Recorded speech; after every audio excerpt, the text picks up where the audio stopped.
இன்றைக்கி காலையிலேருந்து எதுவுமே பண்ணல. சரி ரிலாக்ஸிங்காக பீச்சுக்காவது போயிட்டு வரலான்னு அங்கே போனால் ஃபுல்லாக இந்தியன்ஸ் தான் இருக்காங்க. ஒரே ஒரு ஆஸ்திரேலியன் தான் இருந்தாங்க. அவரும் எங்கள் கூட வந்த ஃப்ரெண்டு.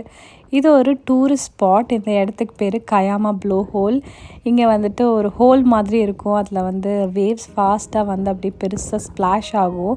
ஸோ இன்றைக்கி வந்துட்டு லோ டைடாக இருந்தனால அந்த ஸ்ப்ளாஷ் எல்லாம் வரல. அந்த ஸ்ப்ளாஷ் எப்படி இருக்கும் அப்படின்னு நான் ஒரு வீடியோவில் காமிக்கிறேன்.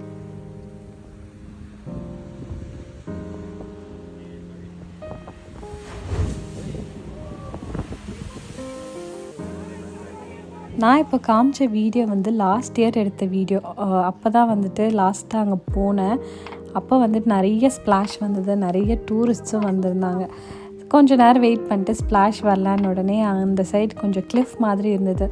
அங்கே தான் உட்காந்து ஜாலியாக பேசிட்டு காற்றை வாங்கிட்டு, அப்புறம் எப்பவும் போல் நம்மளாம் தண்ணியை பார்த்தா என்ன பண்ணுவோம், படத்தில் வர மாதிரி கல் எடுத்து வீசி விளாடுவோம். அந்த மாதிரி கல் எடுத்து வீசி யார் ஃபஸ்ட்டுன்னு பேசிட்டு விளாண்டுட்டு இருந்தோம். 2024 அப்ஸ் அண்ட் டவுன்ஸோட ஓரளவுக்கு போச்சு. பட் இந்த 2025 எப்படி இருக்குமோன்னு எக்ஸைட்டடாக இருந்தால் ஆரம்பித்ததுலேருந்து ஒன்றும் சரியில்லை. ஒரு மாதிரி டிப்ரெஸிங்காக, லோவாக, உடம்பும் சரியில்லாமல் அந்த மாதிரி போயிட்டுருக்கு. இந்த வருஷம் எப்படி இருக்க போதோன்னு தெரியலையே அப்படின்ட்டுருக்கு. எல்லாத்துக்கும் ஒரு ஃபீலிங் இருக்கும் இல்லையா, இந்த வருஷம் ஸ்டார்டிங் எப்படி இருக்குமோ அந்த மாதிரி தான் வருஷம் ஃபுல்லாக இருக்கும் அப்படின்னு. அந்த மாதிரி மட்டும் இருந்துடக்கூடாது என்னோட இந்த வருஷம். ஏன்னா இந்த ஒரு வாரம் has been very bad for me. அதனால் I hope for a better year ahead. எனக்கெல்லாம் ஃபஸ்ட்டு ஒரு மாதிரி டிப்ரெஸிங்காகவோ சேடாகவோ இருந்தால் நான் வந்து குக் பண்ணுறதுக்கு ப்ரிஃபர் பண்ணுவேன். எனக்கு வந்து கொஞ்சம் ஒரு மாதிரி லோவாக ஃபீல் ஆனால் வந்து குக் பண்ணுறது வந்து ஒரு க்ரியேஷன் மாதிரி, ஒரு ஆர்ட் மாதிரி நினச்சி ரொம்ப லோவாக இருந்தேன்னா போய் குக் பண்ணுவேன் and I feel better. But இப்போல்லாம் வந்துட்டு என்னோடய மூடெல்லாம் வந்துட்டு என்னோடய குக்கிங்கில் தான் ரிஃப்ளெக்ட் ஆகுது. இந்த நிறைய பேர் சொல்லுவாங்க லவ்வோடு சமைச்சா நல்லா வரும் அப்படின்ட்டு.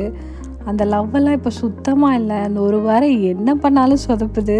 அண்ட் நானும் வந்து இந்த 2024 லாஸ்ட் ஃபியூ வீக்ஸ் ட்ரிப்பு, செலிப்ரேஷன்னு நல்லா சாப்பிட்டுட்டு இருந்தனால இந்த வருஷம் ஆரம்பித்ததுலேருந்தே ஒரு மாதிரி கண்ட்ரோல்டாக சாப்பிட்றதுனால நமக்கு சமைச்சாலும் ஒன்றும் ஒழுங்காக வர மாட்டேங்குதுன்னு சொல்லிட்டு அப்படி ஒரு சிம்பிள் ஃபுட் எல்லாத்தையும் செஞ்சு சாப்பிட்டு அப்படி சமாளிச்சுக்கிட்டு இருக்கேன்.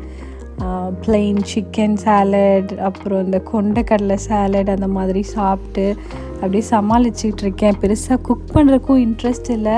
அண்ட் சம்டைம்ஸ் நான் வந்து சரி நம்ம எதாவது டிஃப்ரெண்ட்டாக குக் பண்ணுவோம் அப்படின்னு சொல்லி பண்ணாலும் அது ஒழுங்காக வர மாட்டேங்குது. அப்படி தான் போயிட்டுருக்கு. என்னோடய மைண்டு வந்துட்டு அப்படியே ரிஃப்ளெக்ட் ஆகுதுன்னு நினைக்கிறேன் என்னோடய குக்கிங்கில். அப்படி தான் நிம்மதியை தேடி இயற்கையோட இயற்கையாக இருக்கலான்னு போனால் நானும் வரேன் அப்படின்னு சொல்லிட்டு அங்கே தூரமாக அந்த மழை அப்படியே நகர்ந்து இந்த பக்கமாக வந்து இந்த பக்கமும் மழை பெய்ய ஆரம்பிச்சிருச்சு. சரின்னு அப்படியே நாங்களும் கிளம்ப ஆரம்பிச்சிட்டோம். எனக்குள்ளே இருக்கிற நல்ல விஷயம் என்னென்னா, நல்ல ஒரு வாரம் 10 நாள் இஷ்டத்துக்கு சாப்பிட்டு ஜாலியாக இருந்துட்டேன்னா அதுக்கப்புறமா எனக்கு இந்த ரா வெஜிடபிள்ஸ் அப்புறம் சிம்பிளான ஃபுட்டெல்லாம் என்னோடய உடம்பு க்ரேவ் பண்ண ஆரம்பிச்சிடும். அதனால் கண்டிப்பாக ஏதாவது நார்மல் ஃபுட் சாப்பிடும்போது இந்த மாதிரி ரா வெஜிடபிள்ஸோ கீரையோ லெட்யூஸோ நான் கண்டிப்பாக ஆட் பண்ணி சாப்பிடுவேன். ஸோ அந்த மாதிரி சாப்பிட்றதுனால என்னோடய உடம்பு வந்து அப்படியே காம்பன்சேட் பண்ணிக்க ட்ரை பண்ணுதுன்னு நினைக்கிறேன். எத்தனை நாளைக்கு இந்த மைண்ட் பிளாக் இருக்க போகுதுன்னு தெரியல. பட் நான் என்ன ரொம்ப ஃபோர்ஸ் பண்ணிக்காமல் என்னோடய உடம்புக்கும் என் மைண்டுக்கும் எவ்வளோ டைம் வேணுமோ எடுத்துக்கோ அப்படின்னு இப்போதைக்கு ஃப்ரீயாக விட்டுருக்கேன்.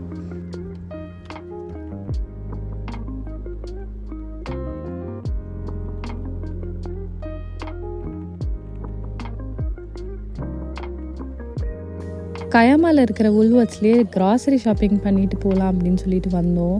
அங்கே வந்து இந்த ஃப்ரூட்ஸ் அண்ட் வெஜிடபிள்ஸ் எல்லாமே அவ்வளோ ஃப்ரெஷ்ஷாக இருந்தது. இதுக்கு முன்னாடி ஒரு 2-3 தடவை இந்த கயாமா உல்வர்ட்ஸ் வந்திருக்கேன். எப்போவுமே வந்துட்டு அப்படியே காலியாக எல்லாம் தீர்ந்து போயிருக்கும்.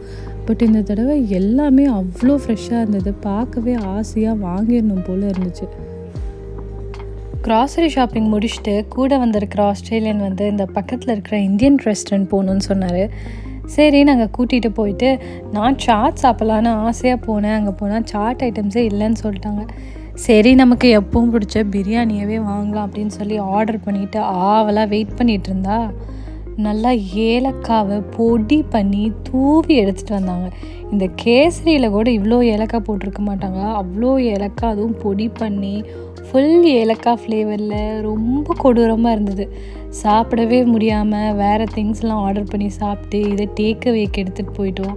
கடைசியில் வீட்டுக்கு போய் நான் சாப்பிடு நீ சாப்பிடுன்னு தட்டி கழிச்சு அந்த பிரியாணியை என் தலையிலே கட்டிட்டாங்க.